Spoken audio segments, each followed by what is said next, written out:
Welcome to American Gladio. It is October 31st, Halloween night, and I don't have any candy in my house.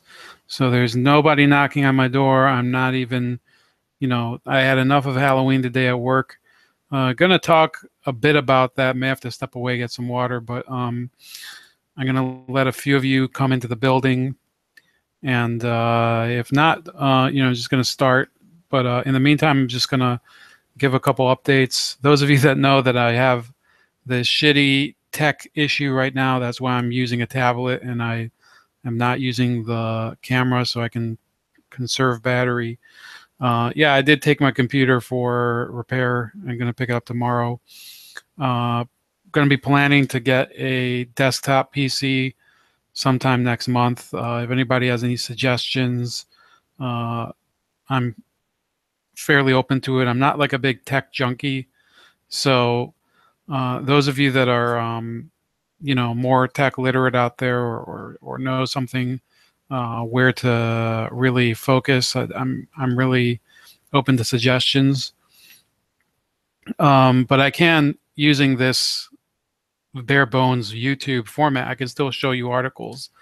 And I would like to show you a few things. First, I do want to mention my Halloween day. I did bring in some snacks to work just to be, festive and on the nice side. I don't like to go to work and have to, be around sour-faced people. And I think I'm happy to be at a job where I'm not around a lot of dour jackasses that don't know how to have funny fun. I think it's one of the it's one of the few things that I think helps me to fit in there, because I'm not exactly like a huge social animal in real life. I like to stay at my desk, just zone out a lot, listen to the radio, listen to whatever, kind of like some of you might be doing right now, and do my work. Maybe once in a while, look up something that's catching my interest. And Halloween, I'll tell you what, a few people went all out this Halloween, but maybe not as impressive as you would think. First of all, when you do a Halloween work thing, people have to be careful because they don't know what their coworkers think about politics. So, it can go south, or people can just object to it for whatever reason it is. You saw this year there were these these idiotic guides to Halloween costumes. I'm going to look one up now. I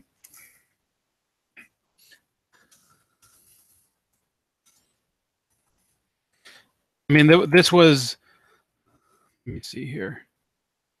It says,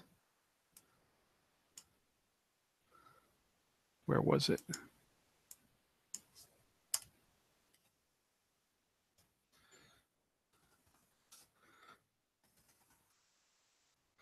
Nordies. I mean, this was from October 23rd. This was USA Today. It says, is it okay for a white kid to dress up as Moana for Halloween and other cultural appropriation questions? Who picks these topics? Everybody knows that these are things that in in the tradition of and I don't really celebrate Halloween that much, except I love a good horror movie. I was watching Young Frankenstein last night for about a half hour. I'm going to probably continue watching it tonight. I just have poor concentration, so usually I'll come back to something. It says, in America's war between cultural sensitivity and free expression, Halloween is a familiar battleground. Hold on, I just got zapped by this automatic ad for this Alien. I think this is the new Alien movie. Oh, it's Stranger Things. Sorry. Yeah, people are telling me to check that out. And it says, Susan Scafferty, author of Who Owns Culture, Appropriation and Authenticity in American Law, said the debate took off in 2015 when Yale warned its students not to wear certain costumes on Halloween, provoking a moment of outrage on both sides that really polarized the issue. And then it says, what exactly is cultural appropriation? Very simply put, we're talking about taking elements of someone else's culture without permission. But who grants that permission? There's no way. Who gets the right to grant permission to distribute that culture? Let me just close this stupid tab over here. I mean, hello, Play CVR. Thanks for joining. If you're a new subscribe or just a new viewer, then yeah, if you have any questions, just put them in the chat. I'll flip back and forth every once in a while. But yeah, the next sorry, that wasn't the topic we wanted to go to. Next thing is, what is the line between experiencing someone's culture in a positive way, cultural appreciation, and disrespecting it? Cultural appropriation. It says cultural appropriation is what Scafidi calls good borrowing, making a Moroccan soup for dinner and talking with your family about it. Cultural appropriation can be offensive. Turning a hijab into a costume can mock the person who wears it every day as part of their religion. Cultural appropriation can also be offensive when the person doing the borrowing is privileged, while the person who is being borrowed from is oppressed. For example, a white person wearing dreadlocks on Halloween, when a black man wearing dreadlocks on regular Monday gets told, you can't work here. Well, let me explain to you why that's a stupid distinction, at least the hijab one. I'll get to the dreadlocks one. With the hijab, all you have to do in order to make it not cultural appropriation is, under Islam, all you have to do is say the Shahada, which is the phrase, excuse me. By the way, sorry for the coughing, but it happens every year. I have a bad allergy to something, so I cough a lot. Yeah, all you have to do is you say the Shahada 3 times, which I'm not going to say on air because you can do your own research, and you're automatically a Muslim, and then you can wear the hijab. And then that counts also for men, technically, I guess, today, although not really under Islam, because these people, they also believe that transgenderism is a normal thing. So there's these rules are not really rules. Do you understand what I'm saying? In order for there to be rules, there has to be, first of all, a clear avenue to enforce it. Okay? There has to be a clear avenue to enforce it. There has to be a real authority on what the rule is and how to define it. Having somebody who is an author of a book on cultural appropriation is not a way to actually define what it is and tell people where the guidelines are. So today, there's a guy went to work, a guy who's clearly, first of all, he's a married, straight white dude who came in drag, and he won. I think he tied for first in the work costume contest, which I didn't participate in. I just came as somebody. I dressed up as somebody who was having a problem with the software. That's what I just like there's problems with tech at home, there's problems with tech at work. So I guess I wasn't even dressed up as that. I was dressed up as myself because I work using the software. It's not the easiest one to use, but that was my Halloween. This guy dressed up in drag. Somebody else in one of the other departments got mad. He started saying, they didn't get mad at the guy, but he said, you know what? This means that if this guy can come in drag, I should be able to come as whatever I want. But these progressives, he used the words. This isn't me putting words in his mouth. He said these progressives, they want to push the envelope with whatever opinions that they have, and I can't do it with mine. So I didn't dress up as anything. And he had a point, and everybody down there, the only person disagreeing with him was somebody who was his technically his supervisor, who said, you know what, this isn't even worth fighting over. Well, if it's not worth fighting over, free speech in the workplace, which is something that I guess I have to accept, then this is something that it illustrates the whole issue with the NFL controversy with Kaepernick, that it's bullshit. People know that they can't just come to work and spout off and use their time at work to project their opinions of society on everybody else. and tell people, you can't go to work and see somebody eating a meatball sandwich and start lecturing them about veganism.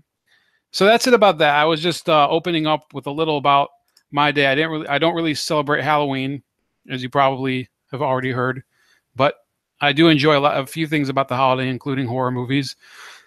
So from horror, we talk about obviously this terror attack in New York City. I've only been to New York City 4 times.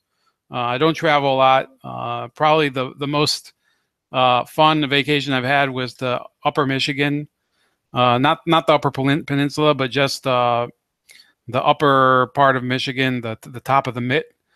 And for me, New York City, I was there probably only, yeah, like I said, 3 or 4 times. But this terror attack, excuse me, this terror attack, we'll go through a little of it. But I think that it shows that we're going to have a more bitter debate now attack happen in the United States, because until now, in many cases, they were able to bottle up these debates about terror attacks and refugees and whatever by saying, there were excuses. With Nidal Hassan, there was the excuse that it was a workplace violence incident. And there was the underwear bomber. There was the excuse that was like a really cutting edge type of attack. And Richard Reed was the same idea, the shoe bomber. Not so in this case. This is a guy, it says, a terrorist in a rental truck sped for nearly a mile down a popular bike-only path in lower Manhattan on Tuesday, killing 8 people in the shadow of the World Trade Center and then shouting Allahu Akbar. This was an act of terror, Mayor de Blasio declared in an evening press conference. A particularly cowardly act of terror aimed at innocent civilians, aimed at innocent people going about their lives. It says Sayfullo Saipov, a 29-year-old immigrant from Uzbekistan, was shot by a cop after getting out of his car at Chambers and West Streets with 2 realistic-looking guns while screaming Allahu Akbar, which is Arabic for God is good, police sources said. He was running around Chambers, and somebody started to chase him, said a 14-year-old student at the nearby Stuyvesant High School, which was just letting out for the day. And then it says, this is a guy with a... He rented a Home Depot flatbed pickup truck from Passaic, New Jersey. He was carrying a Florida ID. What's the next thing here?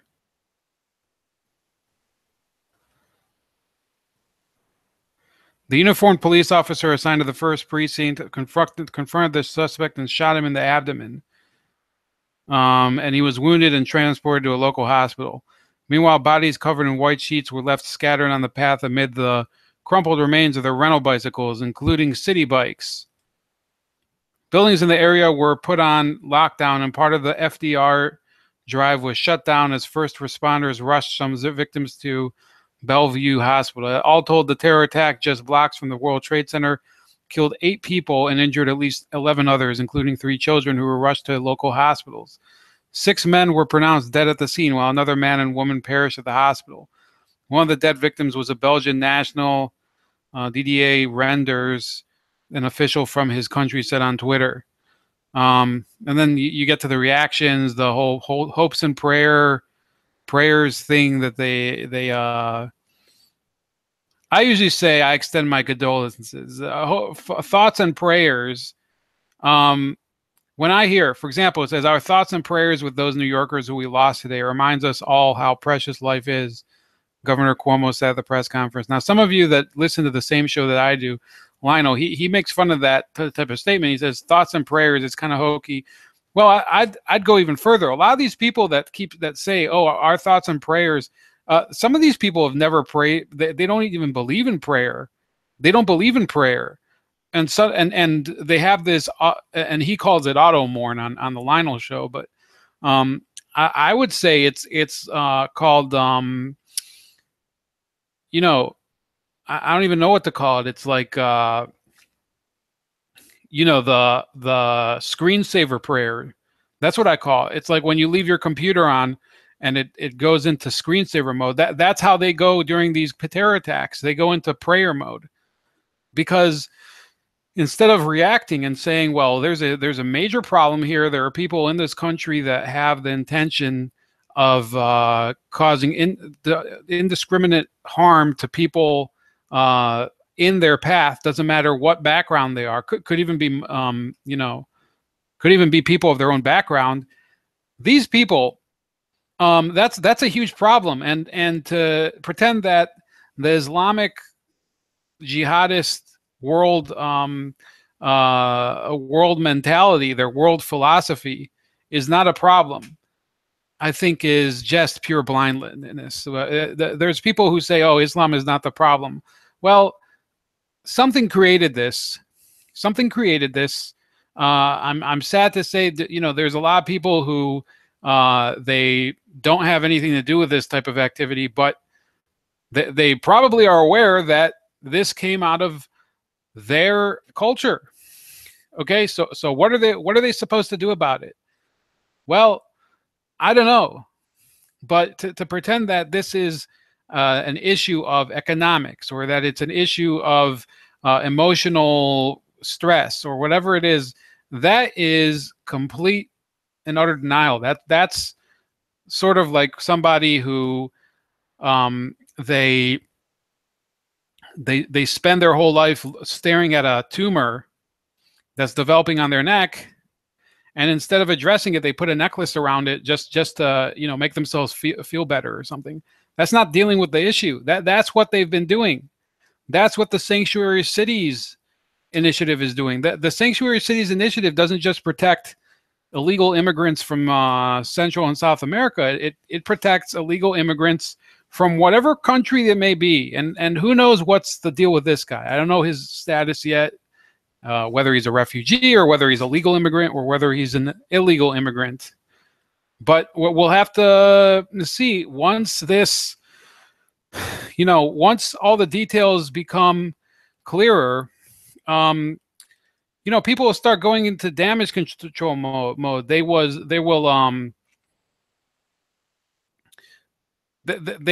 start saying, you know, we shouldn't. First of all, the not all hashtag is back. Probably, I don't look at Twitter, but the not all hashtag is like the zombie apocalypse this Halloween. You know, the not all hashtag not all. A week ago, they were condemning all men because of Kevin Spacey, or not Kevin Spacey, because of Harvey Weinstein. A week ago, they were condemning all men because of people like Mark Halperin or whatever. Whenever something like this happens, I mean, watch. What I think that it's possible some of these people will blame "quote unquote" men. I was talking to one of the few people I can talk to at work about it. I said, you know, they really do. They blame men, and once they and when they can't do that, they'll blame Catholics, or they'll blame whoever it is. They'll blame Zionists, which I'll get to soon. They'll blame anybody that they can for this ridiculous world that they try to construct, where they can't really look at the actual parameters of the problem, the parameters of the incident, where you have a person who is clearly an Uzbeki immigrant of Islamic faith shouting an Islamic slogan and murdering people. They're not going to attribute it to it. They're going to use this in order to basically be a crutch for whatever agenda that the media wants to push. It's an agenda that is based on diversity for the purpose of nothing. Diversity for the purpose of nothing. That's what I call it. Hold on. I have to mute this other tab. I don't know if you guys can hear it when this happens to me, but sometimes I click on a tab and it's playing in my ear. I can't silence it until I click on it. So hopefully you didn't hear that, because it was probably very annoying. Next on the agenda, now that we dealt with the New York City terror, The Paul Manafort issue. Okay. Okay. Before I get to Paul Manafort, I want to get to something that I'm proud to say. I don't have a lot of viewers. I don't have a lot of subscribers. I don't have a lot of people that watch or listen to this yet, and I don't know if I ever will. And frankly, it doesn't really matter because there's a lot of great people out there that they have better capabilities and that you can have a much better visual, visual representation than what you're looking at right now, which is just an icon of my channel. And the rest of the time, I don't. It's not like I put on some sort of Pink Floyd, Dark Side of the Moon light show. But I'll put this on the screen. This is from my first The Real News Network broadcast, or it wasn't even a broadcast. It was just a video I made back in June or July. And I have this guy, Bob Browning. I don't care about putting, he commented on my videos, so obviously he wants to get some attention. And he said, the leopard is a CIA employee or just a fool. Early here, he says, the Soviet Union was totalitarian, whatever, run by the elite at the top. What does he say about crony capitalism as the U.S. is? Independent journalists, historians, authors, and others have demonstrated that they aren't puppets for capitalists or ruling elite, are a better source for information than so he can't write like a coherent sentence, and then he insults you guys, I guess, 130 fellow sucker followers. So enjoy, guys. You guys are CIA dupes, according to him. First of all, I criticize the CIA probably as much as I criticize the Soviets. I don't like the CIA. I've believed for a long time, since before I believed in libertarianism or any other free market philosophy. I don't know if I'm a classical or a doctrinaire libertarian, but I'm close to it. But since way before that, I've said that the CIA is an organization that has really overreached its bounds. It's out of control. I have absolutely no affinity towards it. So either I'm some sort of clever, sheepdog, or some sort of, conniving scam artist trying to get people to believe CIA propaganda by attacking the CIA, which I do plenty of times, or this guy clearly he picked one of my videos and decided, oh, because I don't agree with his views on the Soviet Union and Venezuela, that must mean I'm a CIA shill. Well, the Soviet Union's been gone since 1991. So how about you leftists, you like to tell people stop living in the past. So you stop living in the past when we'll stop living in the past when you stop living in the past.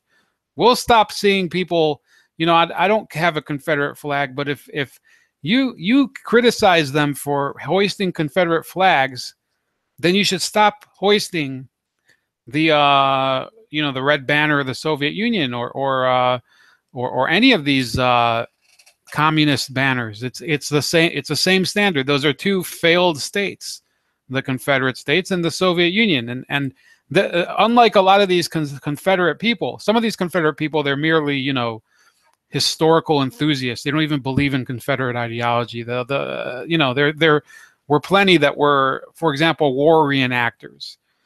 That's somebody that they're not in it for the ideology. They're in it for historical reenactment. Okay, so maybe that's not an example of somebody that's in it for the debate.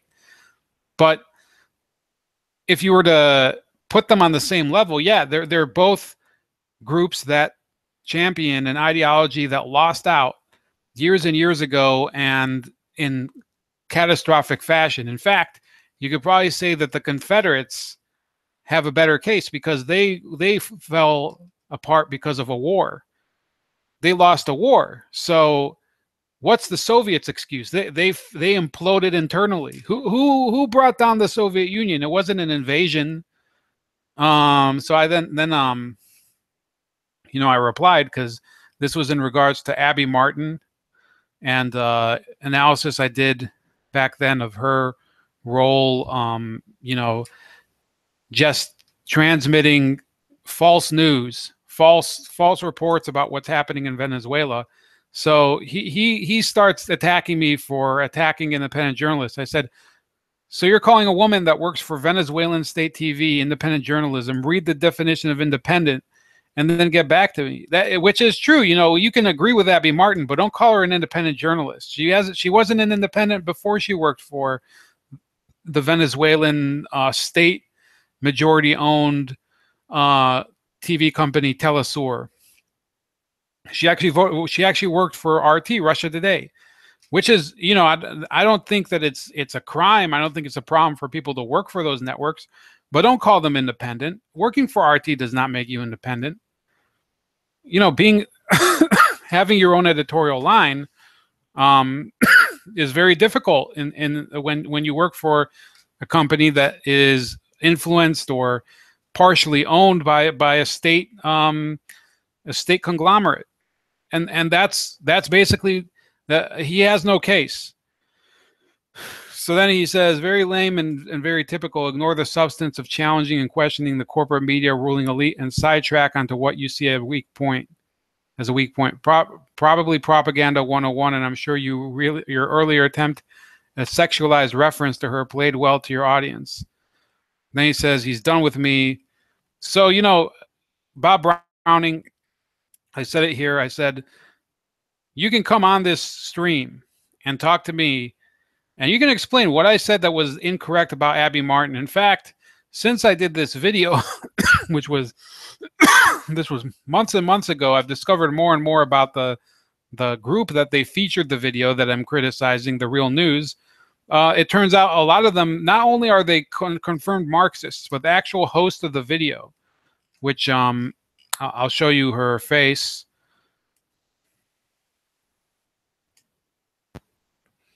Not this guy. This is Sharmini Peers. She actually worked in a capacity for the Venezuelan government. So, and I'll tell you in a second who it is. You know, these are people, they want to comment on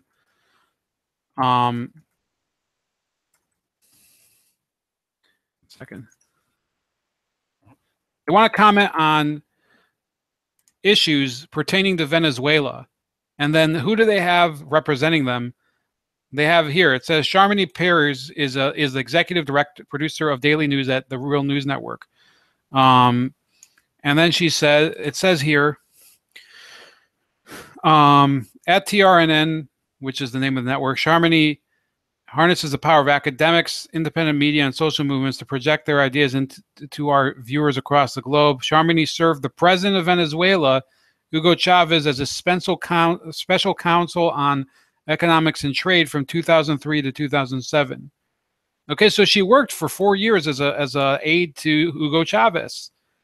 You know, don't tell me that this is independent media. These are people that they have a clear agenda to support the Venezuelan regime, which they can do it, but they didn't. First of all, they didn't mention any of those affiliations in the video. If they would have done that, they would have had a little more, at least superficial credibility. They would at least, you know, they would show maybe conflicts of interest, and you'd get a little context. They never do it. In fact, in that video, I actually went and broke down that several of the people, they work for Venezuelan state-directed organs, such as VenezuelaAnalysis.com. Venezuela Analysis is basically a front.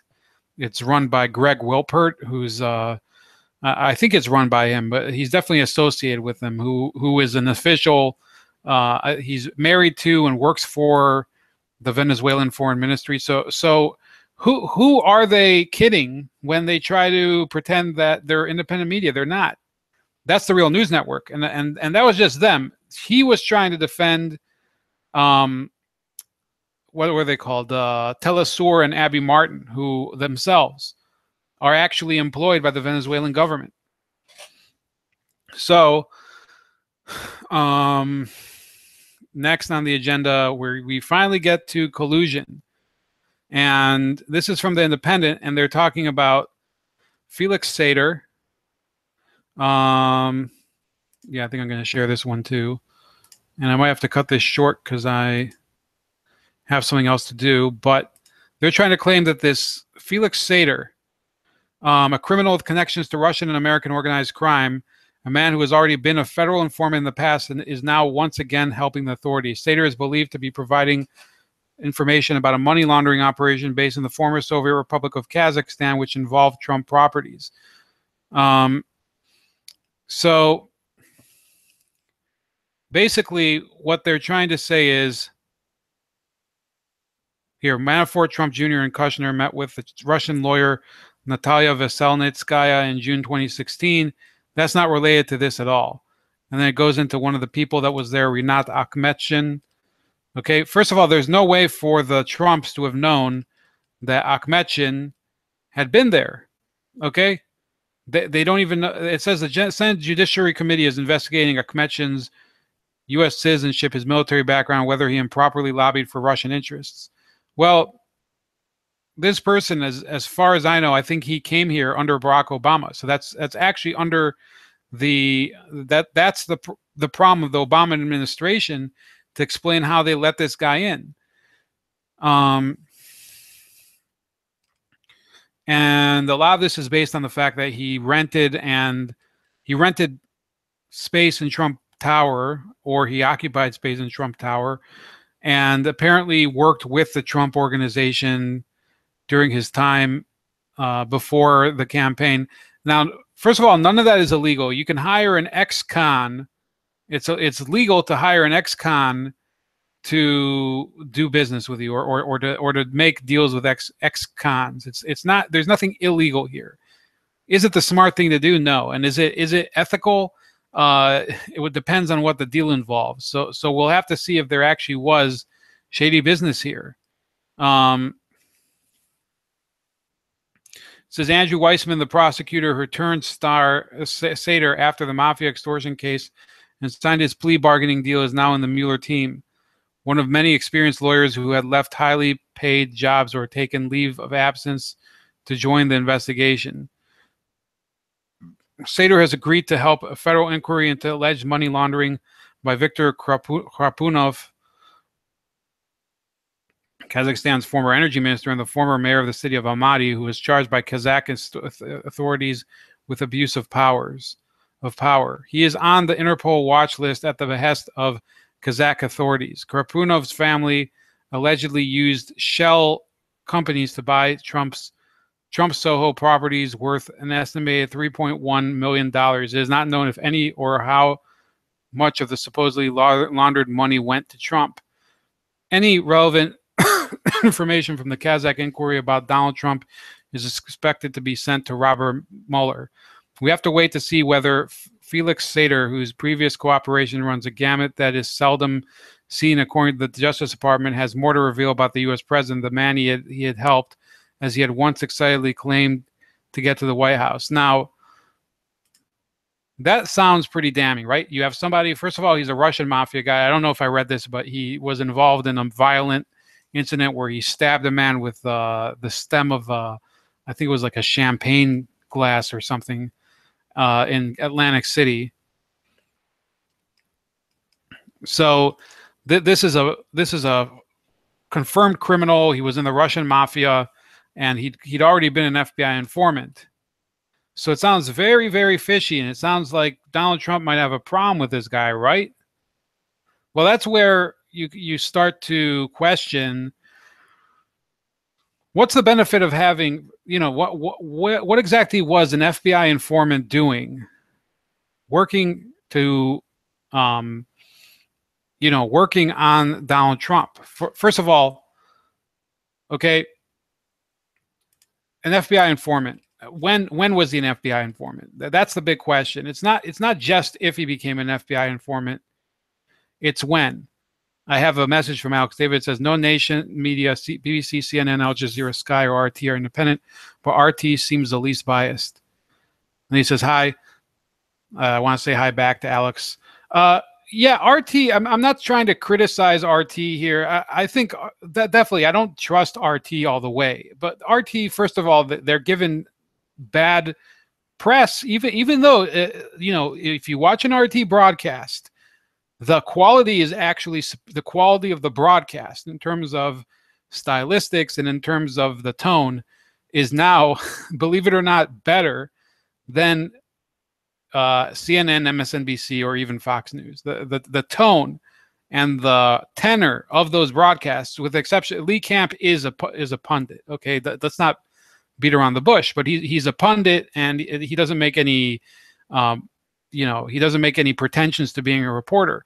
But other than that, yeah, RT is not. It's not like RT is horrible news coverage. I've watched some broadcasts. Do I trust it all the way? Absolutely not. But I think, and Alex agrees with me, but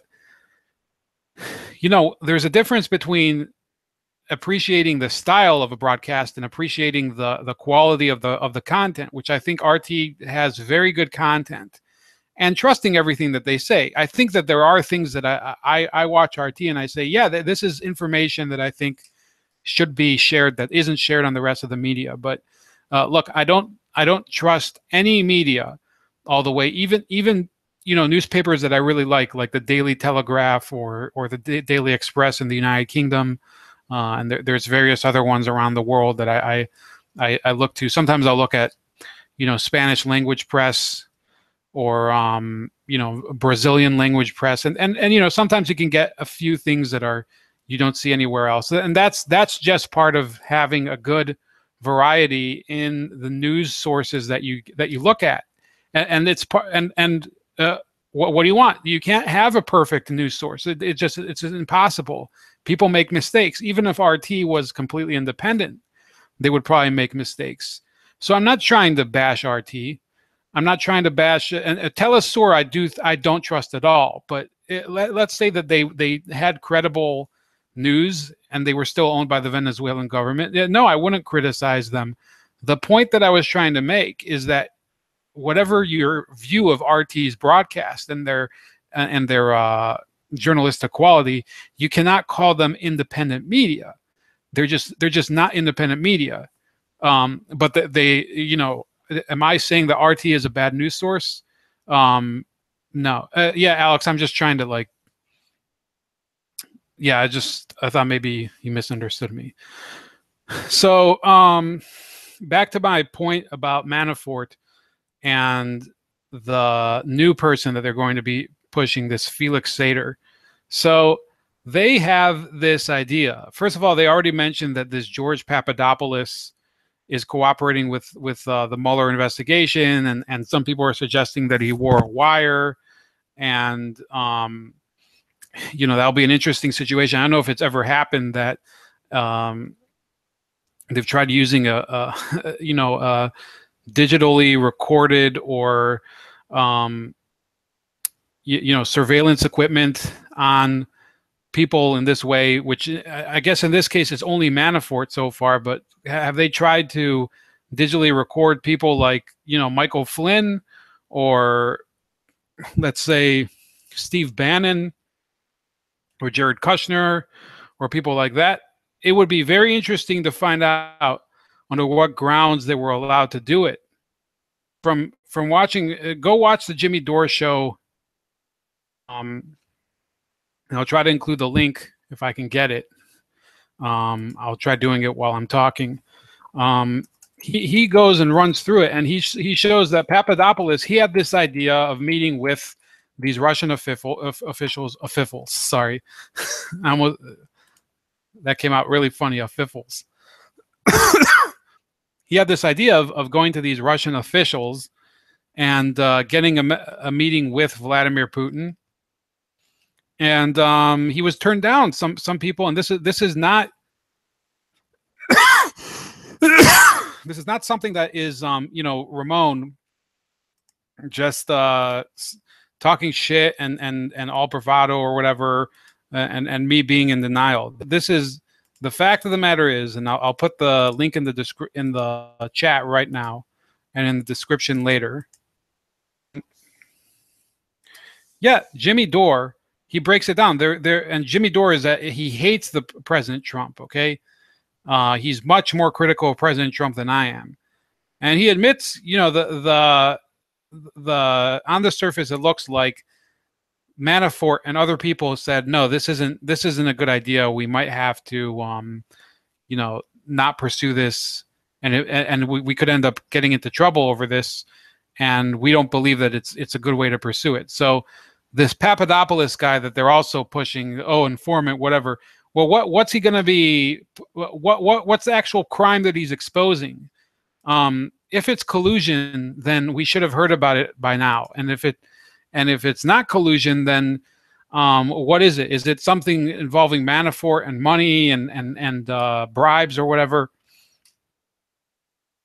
We should know by now. There should not be this degree of secrecy about it. And there's also this stuff about how Podesta might be involved in it. Two Podestas, Tony and John Podesta. John Podesta being the chief of staff of the Hillary Clinton campaign. Yeah, there's definitely many heads that could roll here. But again, this Felix Sater, I want to turn your attention to this article. So before you start hearing about Felix Sater, which I don't know if that's going to happen, it's a good question whether the Trump investigation is going to actually get into this deep of a rabbit hole. But if it does, then you heard it here. If somebody else already brought it up, good for them. But this is from March 21st, 2016. So this is 8 months before the election. Okay. The San Diego Union Tribune. Okay. You're about to see it in your window.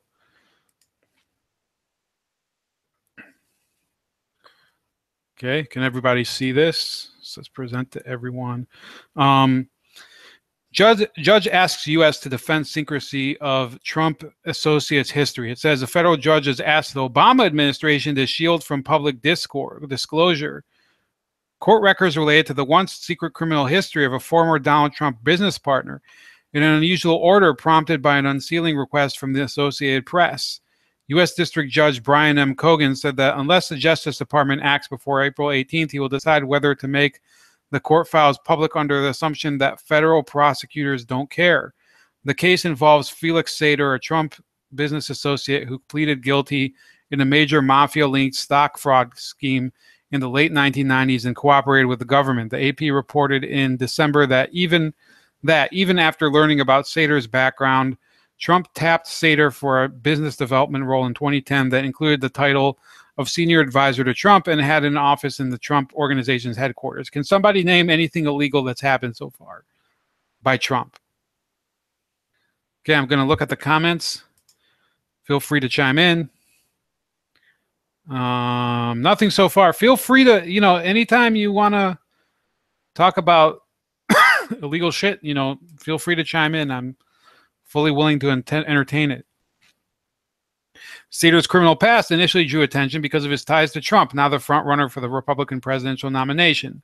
But legal disputes over information related to Sater's efforts to cooperate with the government, which was ongoing during the period he worked for Trump, also raises questions about court secrecy.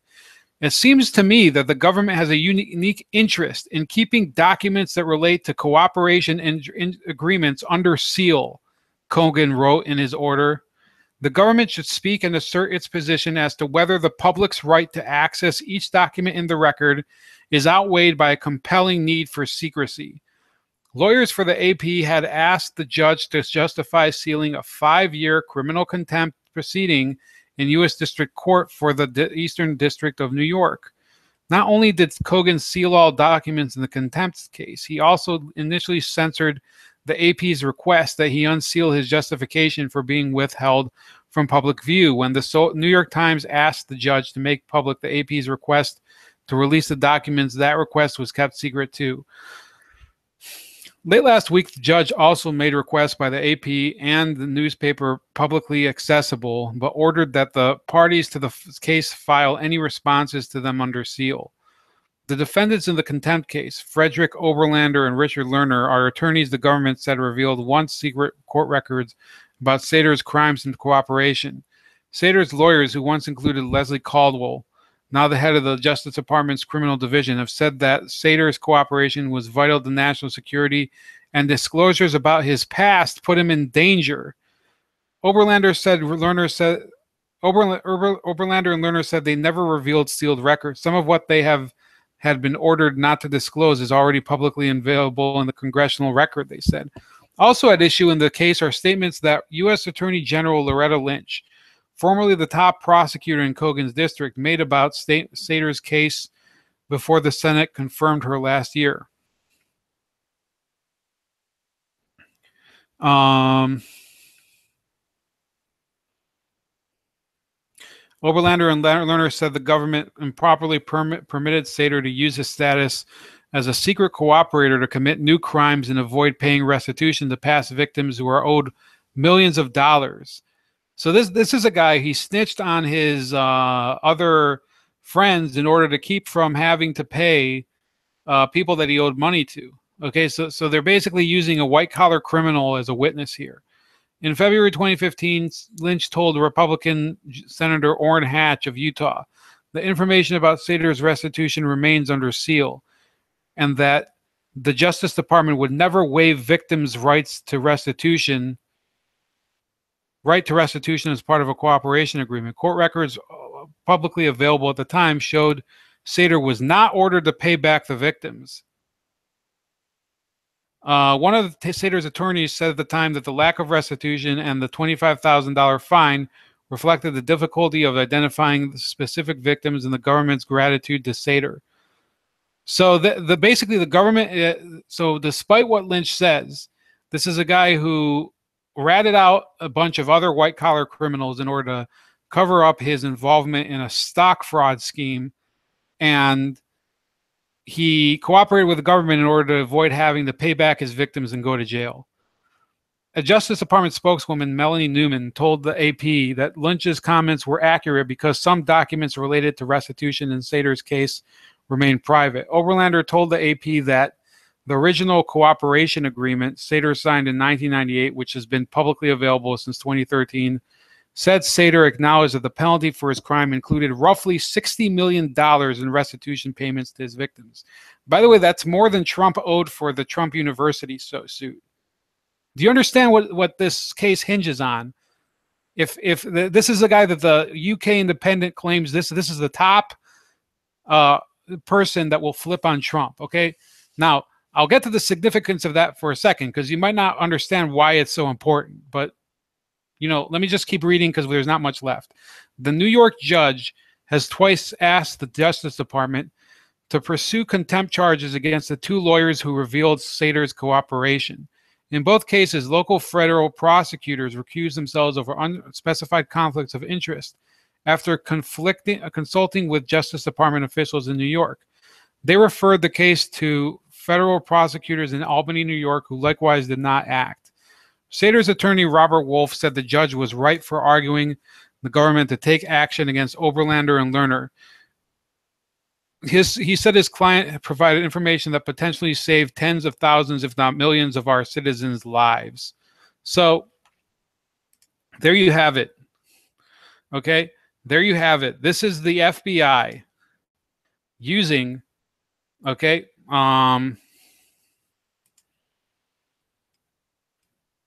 Alex says that DNC are a rotten bunch of rats. Well, forget about the DNC for a second.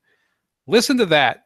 You have Loretta Lynch keeping this white-collar criminal on the outside, a guy who has fleeced people out of as much as $60 million, and he's in the Trump campaign, and Loretta Lynch is somebody who knew about this guy and possibly knew about his association with Trump. And there's no word yet about exactly what he did to influence the Trump campaign. There's just word that he may have cooperated with the FBI and he may be giving information, that he may have spied on Trump. Well, that would mean effectively that not only did the DNC cooperate with this Fusion GPS firm, as was discussed ad nauseum this weekend, in order to produce the Trump dossier with the help of Russian government sources, but that the FBI under Obama used a confidential informant, a white-collar criminal, to try to infiltrate the Donald Trump presidential campaign and spy on him. And apparently, here's why I brought up an article from March 2016. If there was such a degree of collusion and malfeasance on the part of the Trump campaign to, rig the election, but they had this guy on the inside who knows so much, and he'd already been an informant as of 2015 when Lynch was confirmed, Loretta Lynch, U.S. Attorney General under Barack Obama. Then why didn't they stop Trump? Why didn't they arrest Trump? Why didn't this guy come forward earlier? Why didn't the FBI move in much earlier? Or, stop the campaign? What they had a guy. This would make it seem like the FBI had a person on the inside since possibly before Trump even officially declared for his intention to run for office. So this would show not Russian collusion. This would show U.S. government interference in the election, either to create the ground for convicting Trump for whatever crime that they wanted, in this case, collusion with Russia or espionage, or to dig up dirt on him in the inside of the Trump organization. Apparently, this guy had worked for the Trump organization. But they did, like Alex Davis says, they got nothing. If they had something, then they should have moved in before November 2016 when the election happened, but they didn't. Which begs the question: what were they waiting for? Who were they trying to? What happened that was so big that A, it rigged the election, but B, they couldn't move in before it, even with a confidential informant. So those are the big questions I want to leave you with. And I want you to save this. I want you to bookmark this podcast and go back to it, and hopefully we'll discuss some of it more, because this next thing with Felix Sater and his status as an FBI informant, I believe it could be the next issue that will be the media's dog whistle, and we have to be ready to ask, if you knew so much, how come you didn't do anything? So good night. Leave your comments below. Please check out my other pages. That I have links there, including my new Patreon. And let me know what you think and whether you have some other ideas about what the significance of this is. And happy Halloween.